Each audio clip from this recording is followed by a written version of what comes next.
Hello दोस्तों, कैसे हैं आप सभी। उम्मीद करता हूं कि आपकी तैयारी अच्छी चल रही होगी। अप्रैल में कुछ वैकेंसी आने वाली है, तो इसलिए अपनी तैयारी जारी रखिए। आज हम करने वाले हैं टेंस।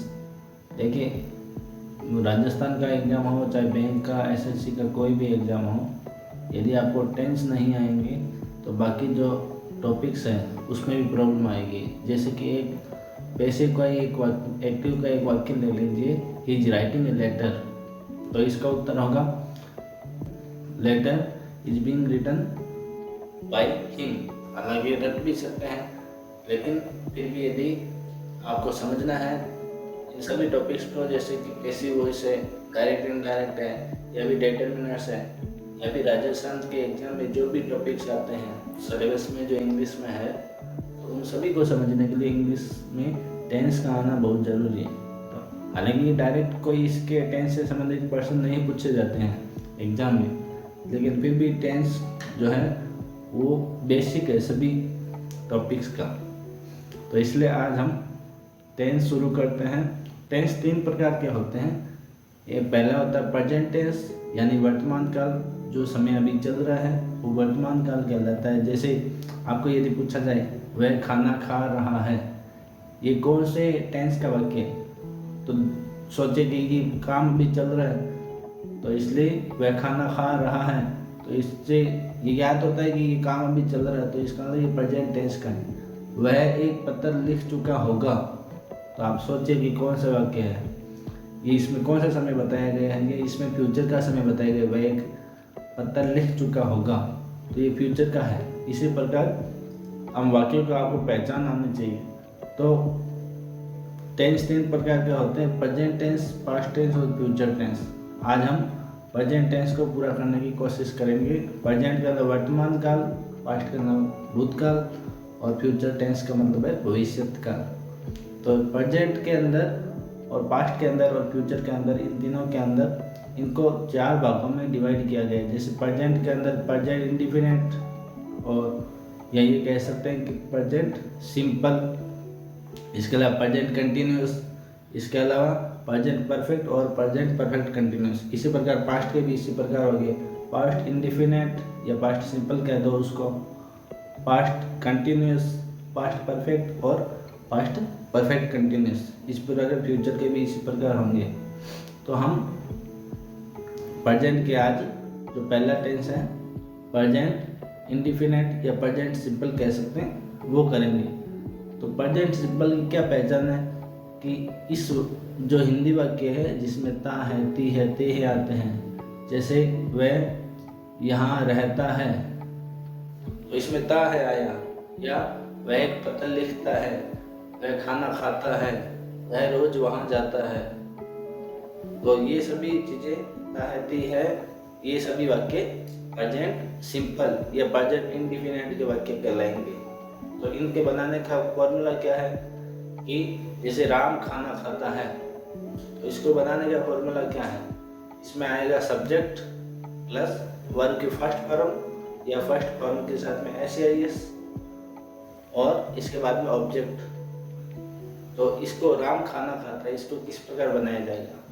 राम जो है इस वाक्य में सब्जेक्ट है। जैसे राम खाना खाता है, तो आप इस हिंदी वाक्य में सब्जेक्ट देंगे। सब्जेक्ट कौन सा है, राम। जो कार्य कर रहा है वो सब्जेक्ट कहलाता है। तो सब्जेक्ट कौन हुआ, राम हुआ।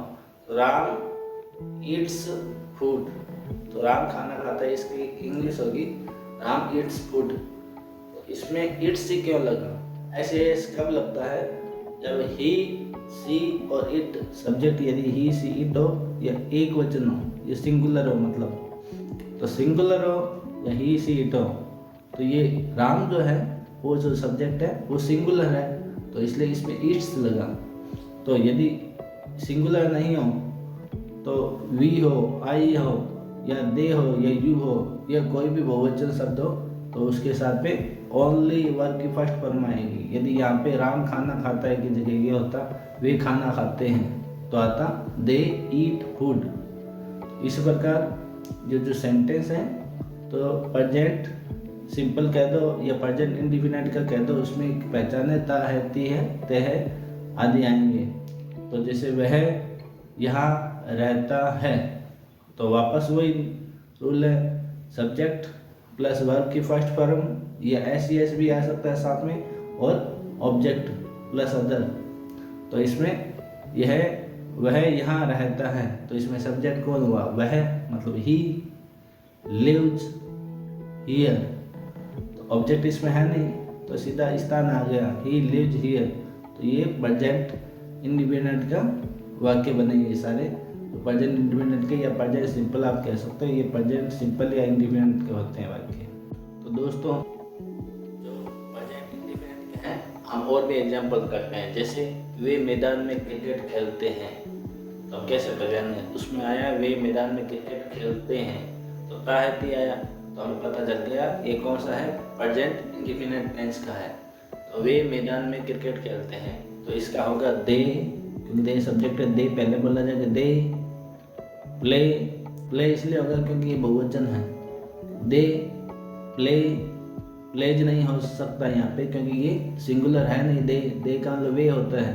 तो दे के साथ में फर्स्ट फॉर्म में आएगी ओनली, ऐसे इस नहीं आएगा। तो दे प्ले, ऑब्जेक्ट क्या है, क्रिकेट, दे प्ले क्रिकेट, और बाकी वाक्य में क्या रह गया, मैदान में, तो इन द ग्राउंड। तो they play cricket in the ground. इस प्रकार और भी एग्जाम्पल, हम बहुत सारे एग्जाम्पल दूसरे कर सकते हैं। जिस प्रकार कि माताजी खाना पकाती है, तो इसका होगा मदर कुक या कुक्स, दोनों में से क्या होगा, मदर एक वचन है तो कुक्स होगा, तो मदर कुक्स फूड। तो मदर कुक्स फूड, यदि ये होता माताजी रसोई घर में खाना पकाती है, यदि ये होता तो mother कुक्स food in the kitchen, ये हो जाता। तो इसी प्रकार ये प्रेजेंट इंडिफिनिट हुआ।